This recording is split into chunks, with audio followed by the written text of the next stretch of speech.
My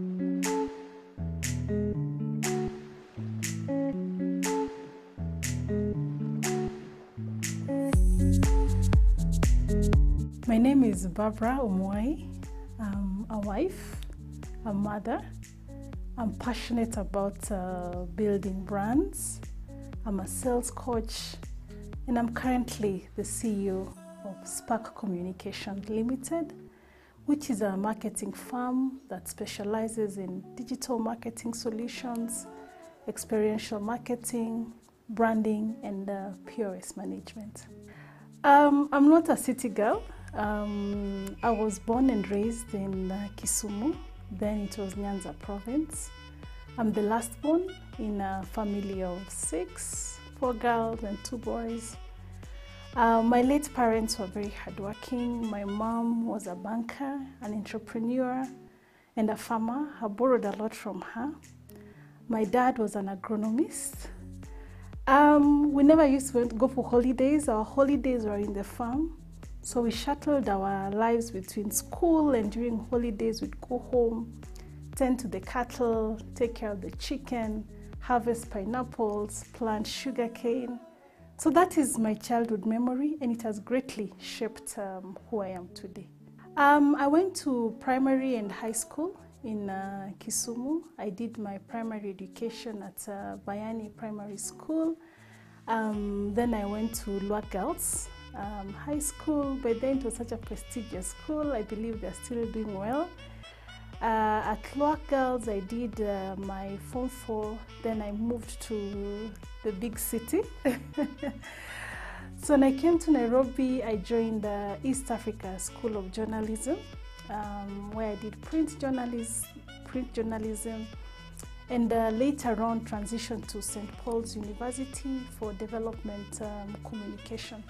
Professionally, I've also been able to work on my skills. I've done a Women in Leadership course at Strathmore University, Strathmore Business School. I've also been able to do enterprise development at Strathmore University as a way to prepare myself when I was setting up the business. My most recent achievement in terms of personal growth is I did a course by Dr. Patricia Murugami, Breakthrough Mastery Circle. What inspired me to do the Women in Leadership course, both at Strathmore and also Breakthrough with Dr. Patricia Murugami, is to be able to work on my skills as a woman as I grow in my career. When you get to C-suite, when you get to leadership, there are some skills that are required when you're engaging with people management skills, getting to understand global outlook. So I felt it was very important at that time to be able to do the Women Leadership course at Strathmore. And also when I joined Dr. Patricia's program, is to be able to lead with impact and to be an intentional leader who takes care of people and profits at the same time. For Breakthrough with Dr. Patricia Murugami, it gave me a lot of perspective, yes, in regards to leadership. How to lead when serving, because a leader is one who serves. It also encouraged me and brought in the culture of reading, because I believe a reader is a leader. And above all, it made me start thinking of what legacy am I leaving behind? After all is said and done, what will I be remembered? Is it the millions I'll have made, or the lives I'll have touched? My passion, as I had mentioned when I was starting off, is I'm so passionate about building brands. I've been very privileged to have worked for some of the top brands in this country, locally and globally. Being able to develop strategies, route to market strategies for them, and executing the same.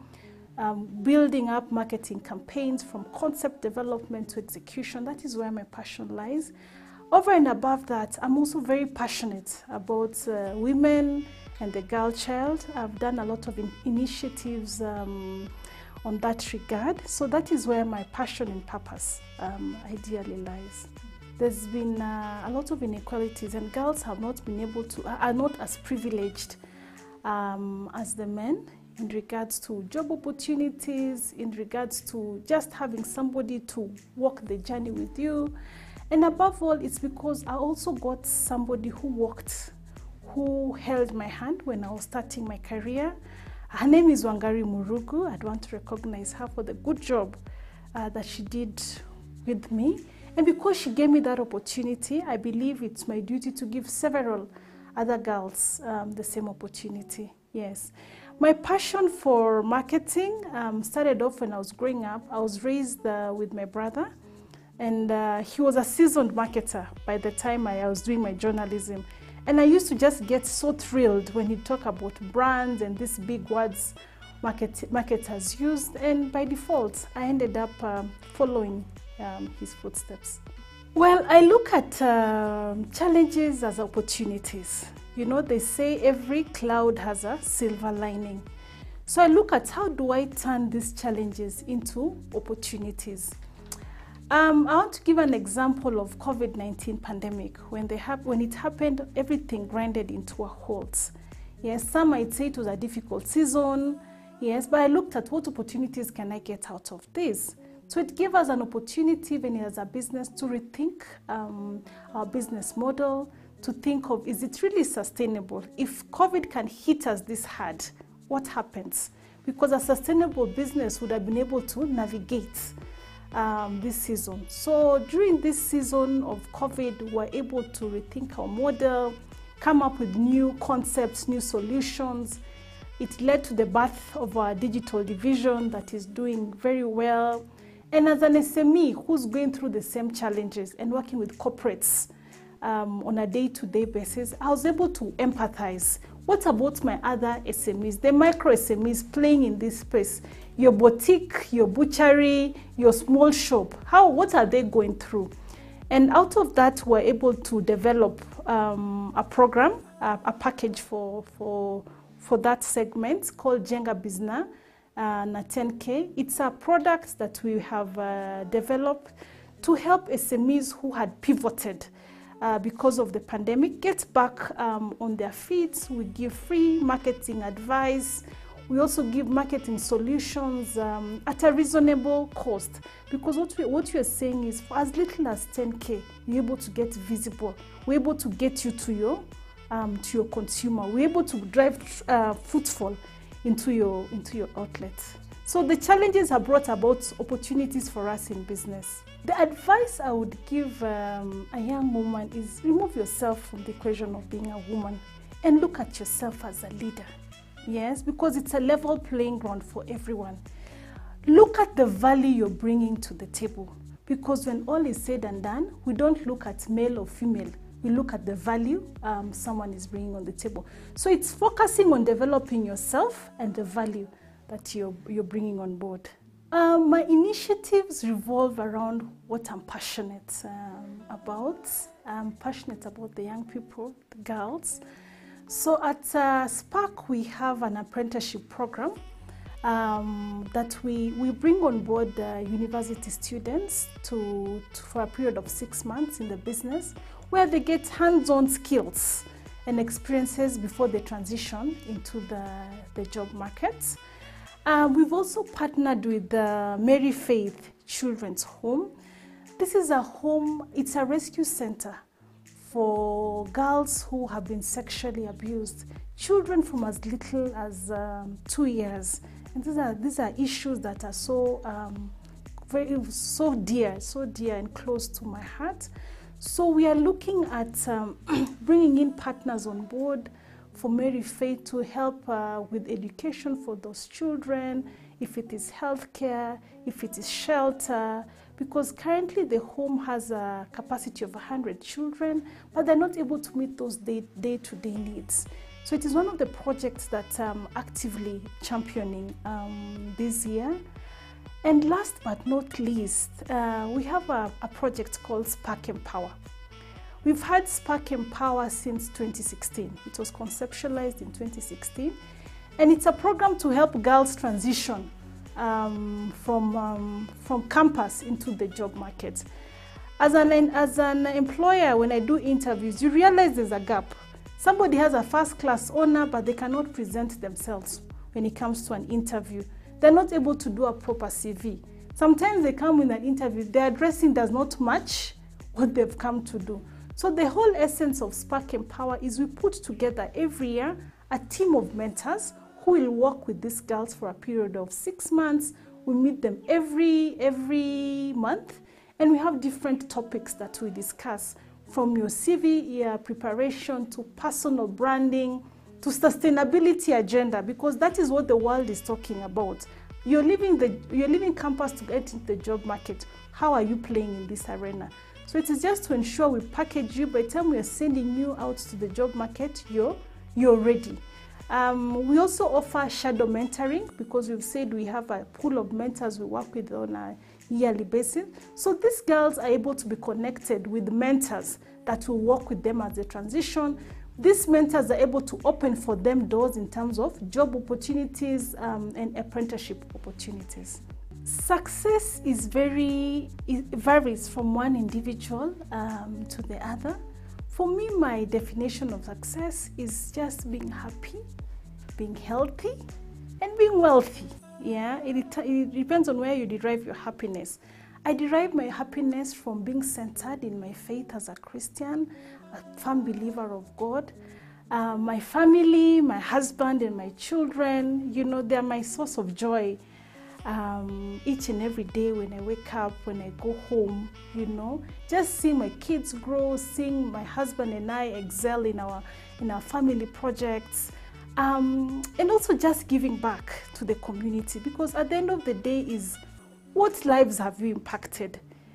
So for me, being able to ensure that I've touched the lives of different people at different capacity is what I define as success. For me, mentors have contributed a great role in terms of my business growth and also my personal growth. From the time I was still in employment and having been in business for the past 8 years, my mentors have opened doors, connected me to the right people. When you're setting up a business, you barely know much. But it's your mentors who will tell you, do this, and what to do. So they've opened doors for me. They've created opportunities for me. They've given me free advice that ordinarily I'd have paid for. They've helped me not to get into some pitfalls. And also I thank God because I have mentors who are also bold enough to correct me when I'm going wrong, bold enough to reprimand me when I'm not on the right track. So it's very important not to walk alone. You're always told walk with people. When you walk with people, you go far. And that is what my mentors have been able to do for me. At my age, I've been able to achieve so much more because I walk every day with people who have gone ahead of me. Some of my notable highlights when I was still in employment as GM of Interactive Communications Limited, being able to open the market, because when I was hired as GM for Kenya, but within a few years I was able to open up Uganda and Rwanda as well. That was such a great highlight. Creating employment opportunities by growing the team. When we were starting off the business, because it was a new business, we were only 3 employees. By the time I was transitioning and leaving the business into my own business, we had over 300 employees. And these are young people. So creating employment for young people, giving opportunities for other people to grow, that was fantastic. And also just get to work with some big brands, We had signed up Samsung as one of our clients when we were starting off, and those days Samsung was not known. And by the time I was leaving, Samsung was the #1 brand. So being able to be part of the team that was championing the growth and visibility of Samsung across East Africa was quite an achievement. Setting up my business and getting it to where it is today, overcoming challenges of COVID-19 and developing new products every other day for our markets has been a fantastic journey. How I remain relevant in the business is understanding my client needs and our customers, because customers keep on evolving. The other day I was reading an article about Gen Z consumer, and I realized their patterns, their shopping patterns are so different from us, the millennials. Yes, so perhaps the strategy I'd used to target us would be different from the strategy I'd used to target the Gen Z. So it's being able to continuously get to understand the market, get to understand our consumer, get to understand our clients' needs, and be able to tailor-make for them solutions that fit the season and their brands. Aside from that is we have an innovations department internally. We felt the need to have it so that we keep up with growing trends. Yes, the world is changing so fast, you know. So we occasionally periodically look at what is happening on a global arena, what is happening locally, how do we infuse this into the business. When you go on trade, my nature of business is experiential, it's out there, you know. So I have to make trade visits to be able to see what is this consumer needs. I might be crafting a strategy here in the office that does not really resonate with them. So when you go on the trade, you see their pain points, you see their needs, you see what competitors are doing, and you're able to now come back and help build the brands that we are working with. The lessons I've learned throughout the year are many. The number one key lesson is having a work-life balance, which is very important, because sometimes you find you're so caught up in your career, you want to scale up, you want to be the MD, you want to be the what, and some other bits of your life gets neglected.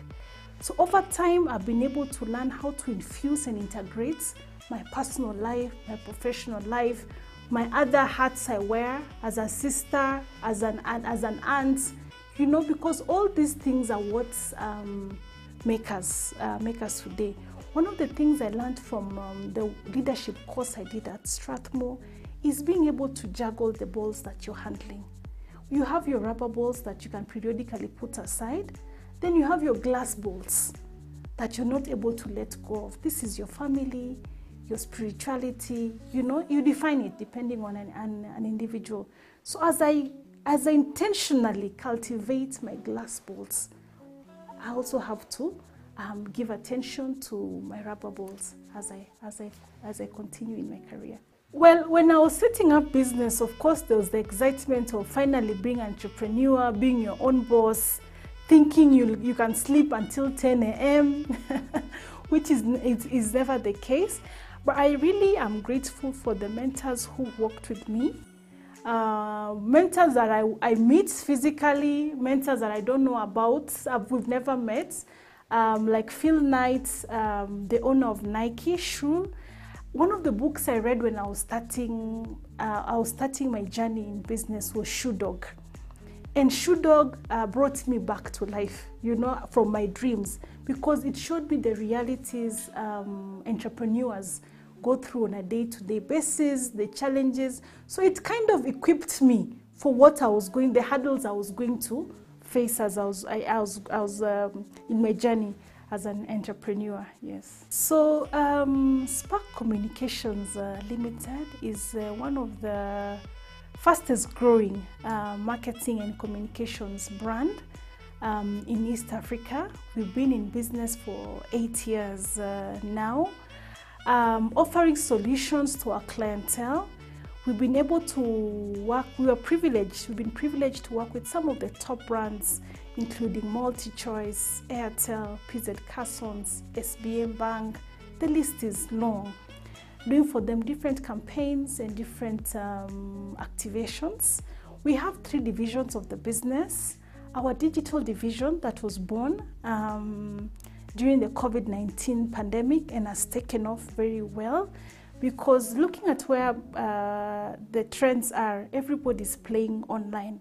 And we felt it's very important and necessary to have a fully fledged digital division. Under digital division, we've worked with big brands like LG Electronics and Bosch Electronics, managing different aspects of their social media pages. We've also worked with Coopers Kenya for our digital division, Kwangu Kwako, a social enterprise construction company, managing for them their digital platforms. For branding, we want to do branding in a different way, and we've been able to come up with solutions for our customers that meet their needs. I remember there's a time when one of our customers gave us a challenge and said they are spending so much money transporting their POS materials, yes, and we came up with a collapsible FSU that has solved their problem. So now it's knocked off the transport cost, it's light and portable, one person can carry it as opposed to hiring a pickup to be carrying it. For our experiential division, we continue to develop route to market strategies for our clients, getting to understand the markets. We have our in-house tool for reporting to be able to manage our field staff. So one of the things we are looking at this year very actively is how do we incorporate artificial intelligence into the business to be able to provide even better services, plan ahead for our customers by profiling our audiences and getting to understand their shopping trends and their patterns. I'm so blessed to have such a good team. They say behind every successful man there's a woman, but I say behind every successful entrepreneur is a solid team. And I'm so grateful that I have such a strong team that we work together. 3/4 of my team are Gen Zs, you know, so it's also such a privilege to be interacting with them on a day-to-day basis. These are people who are driving our economy now and they're our future. Leading a team of young, energetic people requires you to keep up with their demands. It has also been a humbling moment for me, because I've been able to learn a lot from my team. It has required me to always look at myself and my leadership skills, get to understand them. Because one of the things I'm learning every day is how I was led with my bosses. It's not the same way. Remember, I had mentioned the generational differences. Gen Zs are liberal. These are people who don't attach money to their salary. They're all about creating experiences. So as an employer, how do I make it good for them? You know, how do I ensure that their culture, how we run the business, suits them? We have flexi hours, you know, unlike my days when I was at work, you had to be in the office at 8:30. We have some rules that have been relaxed. We are looking at this year adopting work from home on some days, in line with trends as what Google is doing and other established companies, because we also realize it's about output, not the number of hours you're at work.